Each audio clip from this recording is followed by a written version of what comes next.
શરણાગત પાપ પર્વતમ ગણયિતવાનતદીય સદગુણમ અણુમપ્ય તુલમ હિમન્યતે સહજાનંદ ગુરુમ ભજે સદા.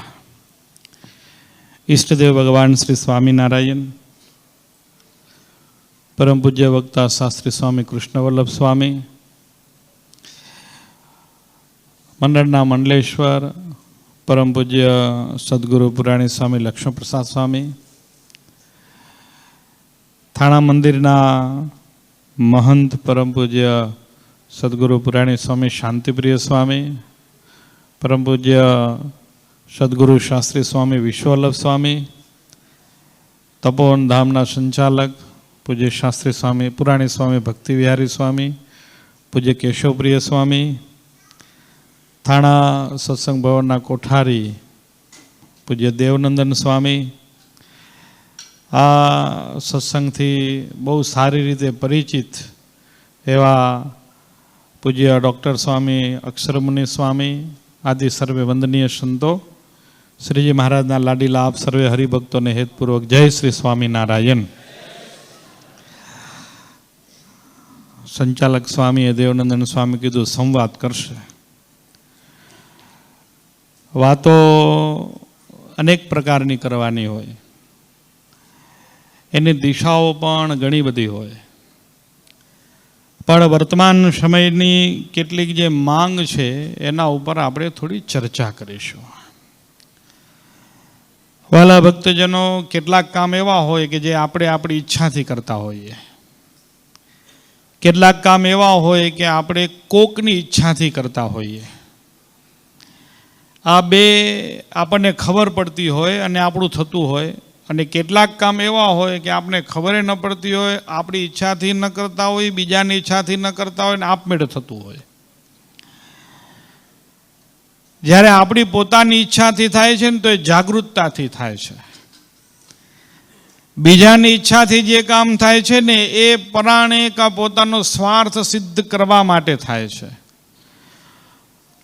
અને જે ત્રીજા પ્રકારનું કામ કીધું ને એ બહુ જોખમી હોય છે, અને એ પાછું આપણે હોંશે હોંશે કરી નાખતા હોઈએ છીએ, અને એના પરિણામની આપણને 1% પણ ખબર હોતી નથી. એટલે એ પ્રકારના અમુક કાર્યો છે ને એની થોડીક આપણે વાતો કરીશું.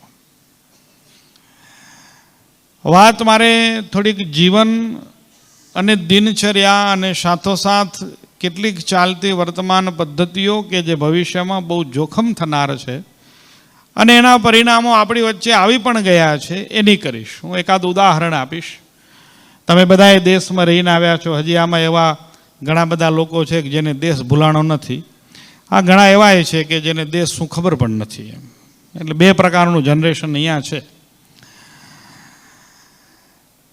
મુંબઈની અંદર છોકરાઓને જો શરદી થઈ જાય તો તમે શું કરો? ડૉક્ટરે લઈ જાઓ, લિવોસિટ્રાજીન આપી દે, વધારે હોય તો પેરાસિટામોલ આપી દે, અને શરદી પૂરી થાય ઈચ્છા હોય તો, નહીં તો ચાલે. હા, ને પછી વધારે ચાલે તો પછી પેન્સિલિનના ઇન્જેક્શન લે અને ગમે એમ કરીને શરદી પૂરી કરે. એક સત્ય ઘટના અને એક બનાવ સાથે ચાલુ. આવીને આવી રીતે ભરચક શરદી, લગભગ ઉંમર હશે 12-15 વર્ષની આજુબાજુ, એટલે કિશોર અવસ્થા. અને એ છોકરાઓ, આજે એક 12-15 વર્ષનો છોકરો હોય તો તમારી સાથે જો દેશમાં જાય તો ભાઈ તમારા ભેગો ન રહે, એની ઉંમરના મિત્રોને શોધીને હરતો ફરતો રહે. એટલે આ શહેરમાંથી આવી રીતે પોતાના માતૃભૂમિ તરફ એટલે કે વતન તરફ ગયેલો એકાદો યુવાન, એકાદો બાળક, એને ભરચક શરદી. હવે ભાઈબંધો સાથે હરે ફરે, પણ હવે શરદીમાં કેટલું મગજ કામ કરે તમારું ધ્યાન છે, સમજ્યા ને? કેટલું કામ કરે. એકાદો રૂમાલ હોય, બાજુવાળાને ઓછા પસંદ આવતા હોય, આપણે પોતે ઓછું પસંદ કરતા હોય, પણ જાવું ક્યાં? હવે ઓરિજિનલ માલ નીકળતો હોય ને હાચવો તો ફરો. એટલે આ જે બીજા મિત્રો હતા ને, એટલે તને કેટલા દિવસ થયા? એ કે આ તો બહુ દિવસ, દવા ચાલે છે, મમ્મી રોજ દવા આપે છે, ફરક નથી પડતો? નથી પડતો. એ કે અમારે જ પડી જાય. કેમ પડે? હાલ કંટાળો જોઈએ ને, થૂરડા, એ થૂરડા પાસે લઈ ગયા હોય એને, અને થૂરડામાં થોડુંક ગોત્યું. 12-15 વર્ષના છોકરા છે. થોડામ ગોત્યું તો એકાદો વેલો હાથમાં આવી ગયો. એ વેલો એટલે દોડી. તમે જોયું દોડીની ભાજી ખાધી? કોઈ જીવનથી નામ સાંભળ્યું નથી? સાંભળ્યું? ના સાંભળો ને મારા, તમે બધા આર્ટિફિશિયલ જ છે, ઓરિજિનલ છે ક્યાં આવે? હા, એ દોડીનો વેલો હાથમાં લઈ લીધો અને દોડીના વેલાની હળી જરીક લીધી.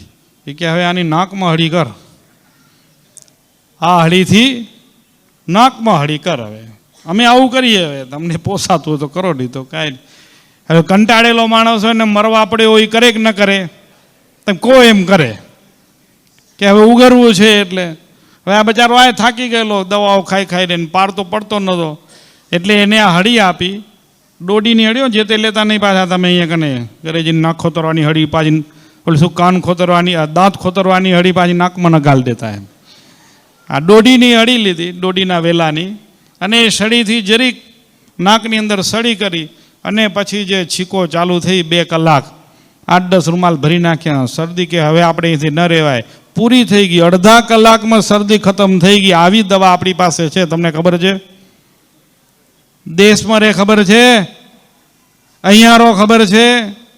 શરદીને નાબૂદ કરી નાખે એવા વિકલ્પો ભારત પાસે છે, પણ તેમ છતાં એ વિકલ્પો અપનાવવા નથી. આપણે તો ડૉક્ટર જાઓ, ડૉક્ટર લખી આપે, પછી મેડિકલવાળા પાસે જઈએ, પછી હસતા હસતા એને 50 રૂપિયા આપીએ, એમાં એ 5 ટીકડી આપે અને 10 રૂપિયાની 1 ટીકડી ગળીએ તો આપણી શરદી જાય, નહીં તો ન જાય.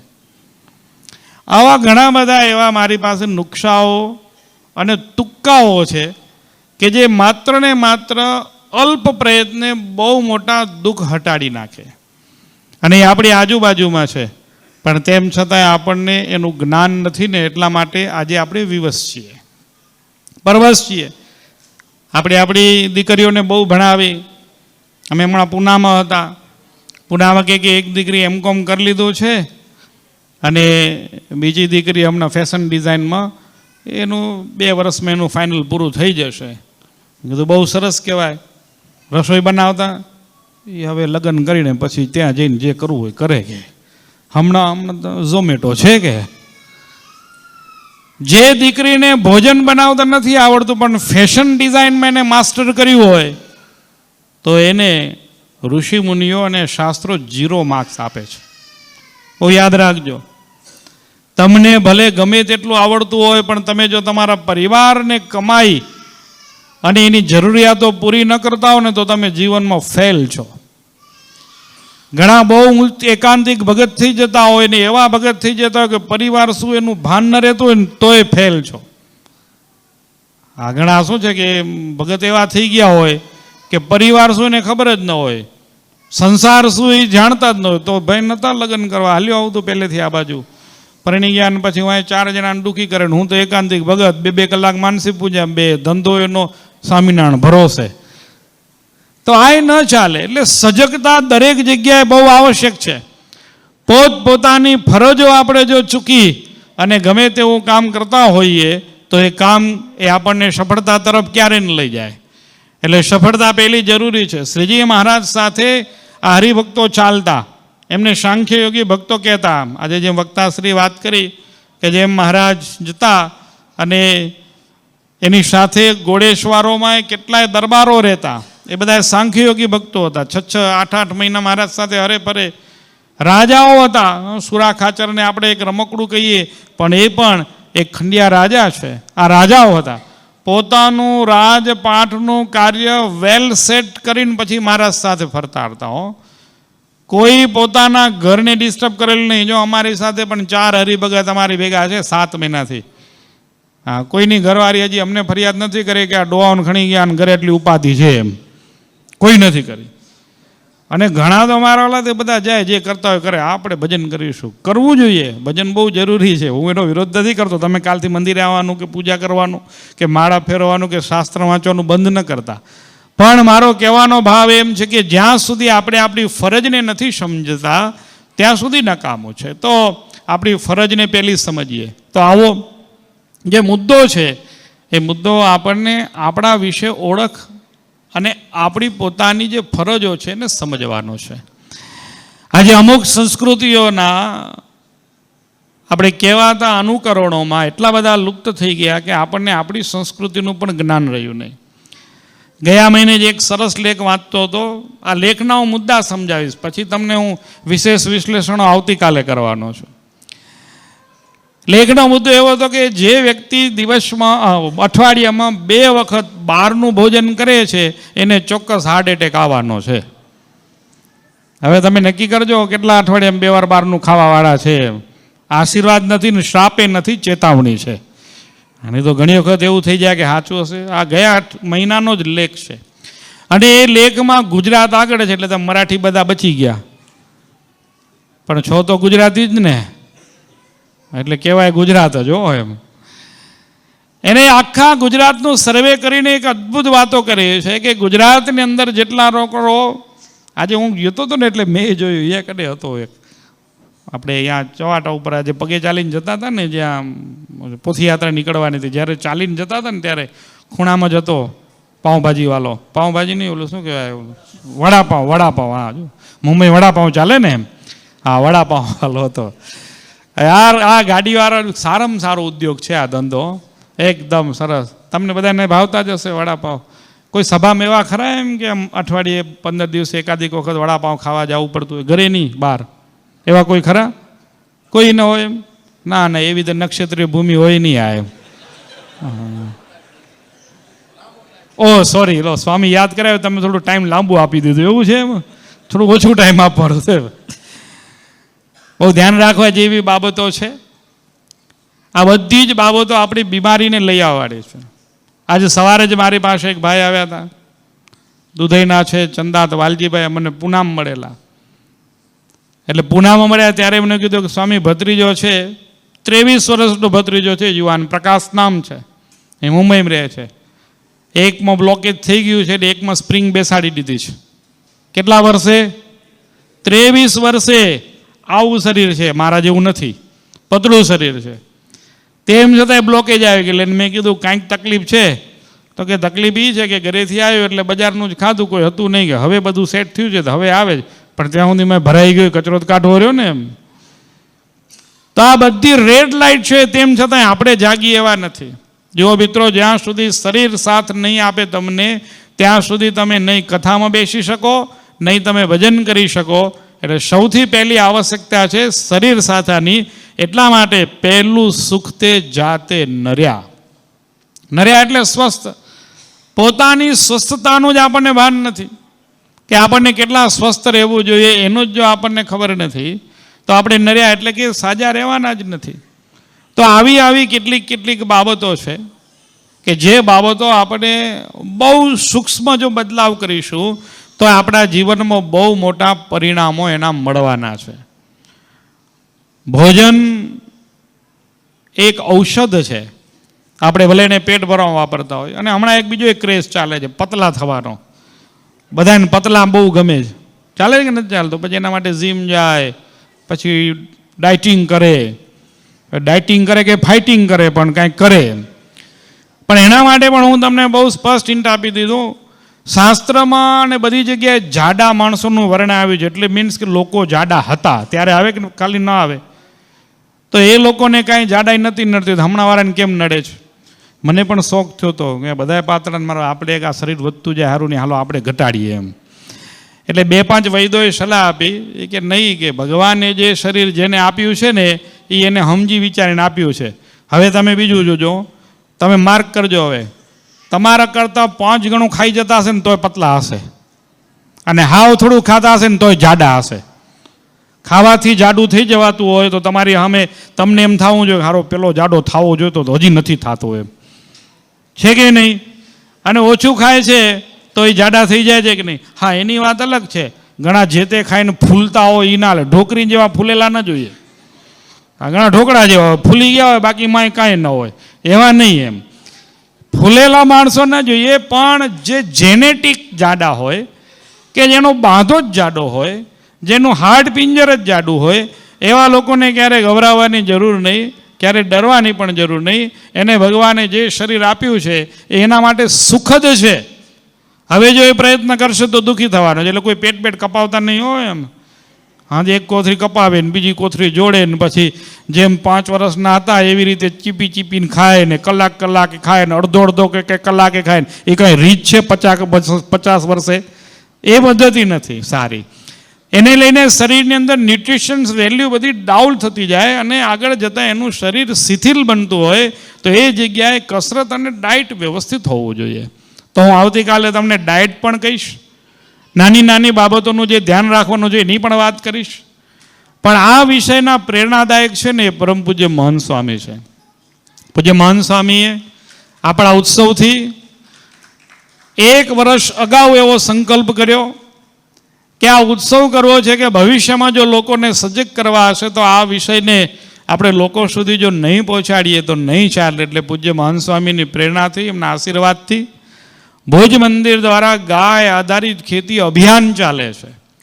આ અભિયાનના માધ્યમથી ખેડૂતોને વિના રાસાયણિક ખાતરો અને વિના પેસ્ટિસાઇડ સારામાં સારું ધનધાન્ય કે ફળ ફળાદી કે શાકભાજી કેવી રીતે ઉત્પન્ન થઈ શકે એની માહિતી આપવામાં આવે છે નિઃશુલ્ક.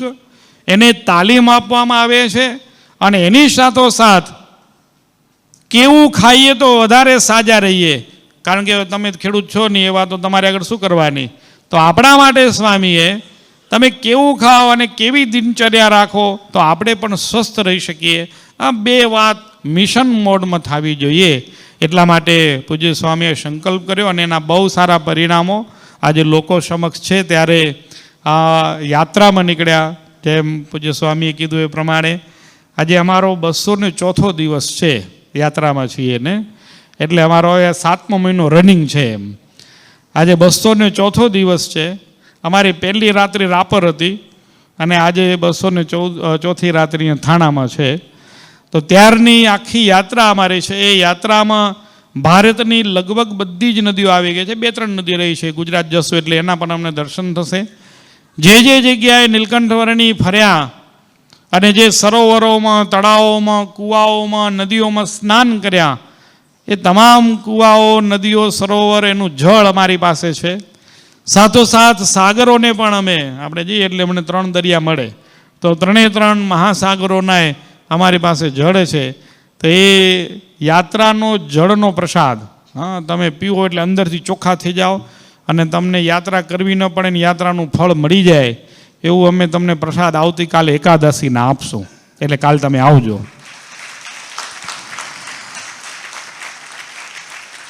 કારણ કે કોઈ પણ કાર્ય એકલું તો કરાય નહીં અને જેટલા હરિભક્તો તમે બધા ફોન કરો એટલે કહો સ્વામી અમને યાદ કરજો, તમને તો યાદ કરવા જ પડે. હવે યાદ કર્યા પછી તમને શું પ્રસાદીમાં આપી, તો આ પ્રસાદીનું જળ એ તમને પ્રસાદમાં આવતીકાલે બધાને મળશે. અને અમારી યાત્રા બહુ સારી રીતે ચાલે છે. હું આખી યાત્રાનો અહેવાલ વળી જો મને સમય મળે તો આપીશ, પણ હું એટલી જ વાત કરીશ કે અમારી યાત્રામાં હજી સુધી ભગવાને અમને ભગવાન પોતાની કૃપાથી, આ સંતોના રૂડા આશીર્વાદ, આપ સર્વેની શુભેચ્છાઓથી એક પણ સંત કે અમારા હરિભગત ઉંમરવાળા છે પણ કોઈ માંદા થયા હોય અને યાત્રા લંબાવી પડે એવું નથી થયું. હાજા માંદા થાય, શરીર છે બગડે ના તો ગાડી ન કહેવાય ને એમ, અને એવું તો છે ને 5-5 વર્ષે બદલાય. એટલે કોઈ બીમાર નથી પડ્યા, અને બીમાર પડ્યા હોય ને તો એ હાલતી ગાડીમાં હાજા થઈ ગયા એવા બીમાર થયા એમ. અને બીજી અમારી ગાડી પણ માંદી નથી થઈ. અમે ભુજથી નીકળ્યા અને ટાયરમાં જે હવા છે ને એ હવા હજી પડી એમ. એટલે ગાડીમાં પંચર નથી બદલ્યું. અમારા ડ્રાઈવર સાહેબ બેઠા જો એને હજી ગાડીની વ્હીલ ખોલવાની તસ્તી નથી લીધી હો. એટલે આટલી સરસ રીતે અમારી યાત્રા સુખદ ચાલી રહી છે. કેટલાય અનુભવો આપ જેવા હરિભક્તોના દર્શનનો અને હરિભક્તોના સમાગમનો અમને સુખદ યોગ મળ્યો છે. તો સ્વામીના અભિયાનની વાત હરેક જગ્યાએ કરવાનો નાનો મોટો મોકો પણ મળ્યો. તો એ સંદર્ભમાં અહીંયા છીએ તો 5-1 દિવસ આની નાની વાતો કરીશ. પણ એ વાતોની સાથોસાથ 12 કેટલાક પ્રકલ્પો મૂકેલા છે. એમાંથી આજે હું એક ગોળ કહીશ. ખરેખર ગોળ શું છે? અમે કોલ્હાપુર ગયા હતા. કોલ્હાપુરમાં કોલ્હા ઉપર અમે હતા એક જગ્યાએ. એટલે કોલ્હાપુરમાં બહુ મોટી માર્કેટ છે ગોળની, એશિયાની મોટી માર્કેટ હતી. હવે થોડી સાંગલીમાં ટ્રાન્સફર થઈ. ત્યાં અમને હરિભક્તે કીધું કે સ્વામી અમે જ એક એવા છીએ કે જે 1 રૂપિયા લઈને 2 આઈટમ આપીએ. કેટલા દાનવીર કહેવાય. અમે એક જ વસ્તુના રૂપિયા લઈએ ને 2 વસ્તુ આપીએ. મેં કીધું આ તો મને સમજાણું નહીં. એ કે હાલો. પછી લઈ ગયા અમે કુલા ઉપર ગયા, ત્યારે ખબર પડી કે હાડા ગોળની ભીલીમાં ખાંડ ભેગી આપે. ગોળની ભીલીમાં એ ખાંડ ભેગી આપે. તમે જે ગોળ ખાઓ છો ને, ડાયાબિટીસ વાળા એમ કે ગોળ ખવાય, એ તમે જે ગોળ ખાઓ છો એમાં 40% ખાંડ છે, સુગર. એટલે એ સસ્તો ગોળ પડે જ નહીં, તો તમને ગોળ ક્યારે સસ્તો પડે નહીં. અને જો કોઈને પ્રમાણ જોઈતું હોય તો કોલ્હાપુર તમારાથી બહુ દૂર ન કહેવાય, જઈ આવજો અને જોઈ આવજો. નહીં તો લેબોરેટરી છે, એમાં ટેસ્ટ પણ કરી શકો છો. તો તમે જે ગોળ ખાઈ રહ્યા છો એ ગેરંટી સાથે સુગર મિશ્રિત ગોળ છે, ઓનલી ગોળ નથી. ગોળ એ ફોસ્ફરસનો ભંડાર છે, અને એ ગોળ એ સતત પરિવર્તિત થતું એક તત્વ છે. તમે ઘરે ગોળની ભીલી રાખજો નાની, અને બાજુમાં સાકર એટલે કે ખાંડ, પ્યોર ખાંડ આવે એ સુગર, એ રાખજો. તમે 1 મહિના પછી ગોળ પહેલાં ટેસ્ટ કરીને મૂકજો અને ખાંડ ટેસ્ટ કરીને મૂકજો, અને 1 મહિના પછી ગોળને ટેસ્ટ કરજો અને ખાંડને ટેસ્ટ કરજો. ગોળના ટેસ્ટમાં ફરક પડ્યો હશે. બહાર પડેલો ગોળ કહું છું, હવામાં રહેલો હોય. શું કામ? ગોળ એ ફોસ્ફરસથી ભરેલો છે, એ સતત પરિવર્તન થતો રહે. એની અંદર ફર્મેન્ટેશન બહુ ફાસ્ટ થાય છે, એટલે બદલે છે. તમે ખાંડ શેરડીનો રસ કાઢ્યો અને શેરડીનો રસ કલાક મૂકી દો, તો જેવો કાઢ્યો એવો ને એવો હોય કે બદલે કેવો થાય? કાળો થાય. તો એ કાળો શું થાય છે? ફર્મેન્ટેશન થઈ રહ્યું છે, એટલે એમાં બદલાવ આવી રહ્યો છે, એટલે બગડવાનું ચાલુ થાય છે. અને એક નિયમ ને એક સૂત્ર યાદ રાખજો તમે બધા, બહુ કામ આવશે, લખજો. જે બહાર જલ્દી બગડે છે એ પેટમાં જલ્દી પચે છે. જે બહાર જલ્દી બગડે છે એ પેટમાં જલ્દી પચે છે, અને જે બહાર લાંબા સમય સુધી ટકે છે એ પેટમાં લાંબા સમય સુધી ટકે છે. હવે તમને પેટમાં બગડે એવું જોઈએ કે પેટમાં જેવું નાખ્યું ને એવું પડ્યું એવું જોઈએ? કેવું જોઈએ તમને પૂછું? જેવું તમે પેટમાં નાખ્યું હોય એવું ને એવું જોઈએ? કે હમણાં દાળ ભાત જમ્યા હો અને કાલે સવારે જાઓ તો એવા ને એવા દાળ ભાત બારે આવવા જોઈએ? કેવું જોઈએ? પચે ક્યારે? અંદર બગડે તો જ પચે ને, નહીં તો ના પચે. તો અત્યારની ખાણીપીણી કેવી છે એના વિશે આપણે કાલે વિચારીશું. તો ખાંડનો ટેસ્ટ બદલતો નથી, ગોળનો ટેસ્ટ બદલે છે. તો કીધું આપણે એક વ્યવસ્થિત ગોળ હોવો જોઈએ. એટલે અમે બહુ ફર્યા. અમે કોલ્હાપુરમાં 3 દિવસ કોલ્હાપુર હતા, પછી ઇસ્લામપુર ગયા, અને તોય પાછા અમે કોલ્હાપુર સાંગલી જતા હતા તો રિટર્નમાં આવ્યા. અને હાથ કલંગડે કરીને એક ગામ હતું, ત્યાં અમારે ભાવેશભાઈ મળ્યા, અને એમને એક અમને કોલ્હાપુરની અંદર જ FPO કે જે બધાએ ફાર્મરો ભેગા થઈને એક કંપની બનાવેલી હોય, અને છેલ્લા 20 વર્ષથી તે લોકો માત્ર ને માત્ર ગાય આધારિત ખેતીથી શેરડી પકવે છે, એવાઓને મળ્યા. એને પોતાનું એક યુનિટ ચાલુ કરેલું છે, અને એની અંદર એવો ગોળ બનાવે છે કે જે શેરડી ગાય આધારિત ખેતીથી પકવેલું, એટલે યુરિયા DAP વિનાની. કોઈ કે ઉત્પાદન ઓછું આવે તો અમને એને એ પણ બતાવ્યું. 1 એકડમાં શેરડીના ઉત્પાદનની એવરેજ 40 થી 50 ટનની છે, અને આ ભાઈ 1 એકડની અંદર શેરડી 90 ટન સુધી પકવે છે. આટલું હાઈ ઉત્પાદન લે છે, અને એ સારામાં સારો ગોળ બનાવે છે. અને ગોળ અમે અહીંયા ભેગો એટલે લીધો, અમને આપતા નહોતા, પણ જબરજસ્તી પછી કીધું એમ નહીં ચાલે ને, અમારે પણ કેટલાક માણસોને સુખી કરવા છે, અને શું વસ્તુ ખાવા જેવી છે બતાવી છે, તો અમે એની પાસે જ લીધો. એટલે એને મોઇશ્ચર વિનાનો ગોળ. શેરડી વઢાઈ ગઈ એટલે 7 કલાકમાં એ ગોળ બની જવી જોઈએ. નહીં તો આજે શેરડી વાટે, કાલે ટ્રેક્ટર ભરે, પછી લાઈનમાં ઊભું રાખે, 3 દી લાઈનમાં ઊભું રહે, પછી વળી એનો રસ કાઢે, 5 કલાક રસ પડ્યો રહે, અને પછી કડાઈ ઉપર ચડે, કોણ જાણે કેવો થઈને બહાર આવે. તો આ 7 કલાકમાં ગોળ રેડી હોવો જોઈએ. ગોળ કેવો હોય? તો 3 કડાઈમાં ગોળ તૈયાર થાય છે. એની pH વેલ્યુ છે, ચૂનાથી ટેસ્ટ કરે છે. પછી એની અંદર ભીંડીનો કચરો નાખી, એટલે કે ભીંડાના છોડવા નાખી અને એને સાફ કરે છે. કોઈ પણ જાતની કેમિકલ પ્રોસેસ વિના મેં નરી આંખે એ બધા દ્રશ્યો જોઈ અને પછી એ ગોળને સિલેક્ટ કર્યો. તો એ ગોળ પણ બહાર છે, તમે એને ટેસ્ટ કરજો અને પછી એ અપનાવજો. બીજી એક વાત કહી દઉં, ગોળ સાથે દૂધની ભાઈબંધી નથી. હવે નવું એવું ચાલે કે ડાયાબિટીસવાળા ચા પીએ ને તે અંદર ઓલી ગોળ નાખીને પીએ, કરે જ કે નથી કરતા એવું? એટલે પણ ગોળની ચાની ભાઈબંધી નથી. તમે જો દૂધમાં ગોળ નાખતા હો ને દૂધ ન ફાટે તો કાં ગોળ ખોટો ને કાં દૂધ ખોટું. ફાટવું જ જોઈએ તો બે હાચા, નથી ફાટતા તો બેમાંથી એક ખોટું છે. પાકું રાખવાનું. શું ખોટું એ મારે નથી ખબર, પણ બેમાંથી એક ખોટો છે. આપણે કેમ ન્યુટ્રલ અને ફેસ ભેગા કરીને ભડકો ન થાય તો બેમાંથી એક ખોટો કહેવાય કે ન કહેવાય? તો આ બે ભેગા હતા એટલે ફાટવું જ જોઈએ. જો ન ફાટ્યું તો બેમાંથી એક ખોટો છે. તો એવી રીતે કારણ એની બેની પ્રકૃતિ સેટ નથી થતી. અને આજે તમને લોજિક બધા એવું છે કે ડાયાબિટીસ છે, વાંધો નહીં, ગોળવાળું પણ ચા પીજો, ગોળવાળું પણ દૂધ પીજો. અરે એના માટે બીજા ઘણા વિકલ્પો છે, હું આપીશ, પણ આ નથી વિકલ્પ. એટલે આ ગોળ તમે પાછા જઈને પાછું ઘરે જઈને પાછું દૂધમાં નાખો ને ફાટી જાય તો વળી કહેશે ગોળ ખરાબ. નહીં, નાખવાનો આ પ્રયત્ન જ નથી કરવાનો. આ ખાવાની વસ્તુ તમે દૂધમાં નહીં પણ બીજી જગ્યાએ શાકમાં, દાળમાં, એનાથી સારામાં સારું ઘીમાં નાખીને ખાઓ. ગોળ શેમાં નખાય? ઘીમાં ગોળ નાખીને ખાઓ. તમે જોજો આ ગોળ કહેશે લાવ મને ઘી, આ ગોળે ઘી પી જશે. અને હમણાંનો ગોળમાં તમે ઘી દો, આ ક્યાં અંદર આવ્યું? બેનું ભાઈબંધી નથી થતી ને. અને ડોહા જેના ગુડા હાજા છે, કમર બરાબર છે, એને શું ખાધું છે સવારના પોરમાં? ઘી, ગોળ ને રોટલો. એ આપણે કાલ જોશું. તો આજે આની આગળ વાત કરતા ગોળ છે, ગોળ સાથે બીજી બધી પણ ઘણી બધી વૈકલ્પિક ઔષધિઓ છે. આપણે જે વિક્સ વાપરીએ છીએ હમણાં શિયાળામાં, એ વિક્સ શું છે તો પેટ્રોલિયમ જેલીનું વેસ્ટ પ્રોડક્ટમાંથી આપણે વિક્સ બનાવીએ. તો એ વિક્સની જગ્યાએ તમે પીડાંતક તેલ વાપરી શકો, જે પ્યોર દેશી ઘીમાંથી બનેલું હોય. કદાચ તમે અડધો લીટર પી જાઓ તો વધીને જાડા થાય, કોઈ સાઈડ ઇફેક્ટ નથી. તો આ પ્રકારની ઘણી બધી ઔષધિઓ બહાર છે, તમે મુલાકાત લેજો. કેટલીક ઔષધિઓની આવતીકાલે પરિચય કરાવીશ, પણ આવતીકાલે આપણું ખાણીપીણી કેવી હોય એના વિશે થોડી ચર્ચા કરીશું.